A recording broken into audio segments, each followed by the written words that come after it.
கர்த்தருடைய நாமம் மகிமைப்படுவதாக. இந்த நாளில் கூட வேதத்தில் நம்ம இப்படியாக வாசிக்கிறோம். நீதிமொழிகள் 23:18. நிச்சயமாகவே முடிவு உண்டு, உன் நம்பிக்கை வீண் போகாது.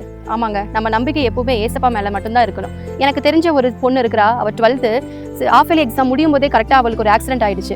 அவள் ஆக்சிடென்ட் ஆன உடனே அவள் ஸ்கூலுக்கே போக முடியாத ஒரு சூழ்நிலை. அவள் காலில் பார்த்தீங்கன்னா பெரிய ஒரு ஃப்ராக்சர் ஆயிடுச்சு. அவள் ஃபுல்லாக ரிவிஷன்ஸ் எக்ஸாம்ஸ்லேருந்து எதுவுமே அவள் எழுதவே இல்லை. அவள் நம்பிக்கை முழுசும் ஏசப்பா மேலேயே தான் வச்சிருந்தா. அவள் ஃப்ரெண்ட்ஸ்லாம் கூப்பிட்டு சொன்னாங்க, நீ எக்ஸாம் எழுதுவியா இல்லை நெக்ஸ்ட் இயர் எழுதிக்கிறியான்னு கேட்டாங்க. அவங்க கிளாஸ் மிஸ் கூப்பிட்டாங்க. ஆனால் அவள் எதுவுமே சொல்ல, நான் கண்டிப்பாக எழுதுவேன் மிஸ் அப்படின்னு மட்டும் தான் சொன்னான். இன்னொன்று பார்த்தீங்கன்னா, அவள் சயின்ஸ் குரூப் வேறு, ப்ராக்டிகல் எக்ஸாம்ஸ் எல்லாம் எழுதணும் இல்லையா. அவள் கரெக்டாக ப்ராக்டிகல் எக்ஸாமுக்கு அவளை வீல் சேரில் வச்சு தாங்க கூட்டிகிட்டு போய் எழுதிட்டு வந்தா. ஆனால் அவள் வந்து நம்பிக்கையாக இருந்தா. அவங்க அம்மா அப்பா கூட கொஞ்சம் டல் ஆகும்போது கூட அவங்க ரிலேஷன்ஸ் எல்லாம் வந்து வேண்டாம் நெக்ஸ்ட் இயர் பார்த்துக்கலாம், ரொம்ப ஸ்ட்ரெஸ் பண்ண வேண்டாம்னு சொல்லி அவளை ரொம்ப வந்து எல்லாரும் சொன்னாங்க. ஆனால் அவள் ரொம்ப மகிமையா ஆண்டவரோட நாம மகிமைக்காகவே இந்த வசனத்தை மட்டும் தாங்க அவள் சொல்லிட்டே இருந்தா. நிச்சயமா எனக்கு முடிவு இருக்கு, என் ஏசப்பா மேலே மட்டும்தான் எனக்கு நம்பிக்கைன்னு சொல்லியிருந்தாங்க.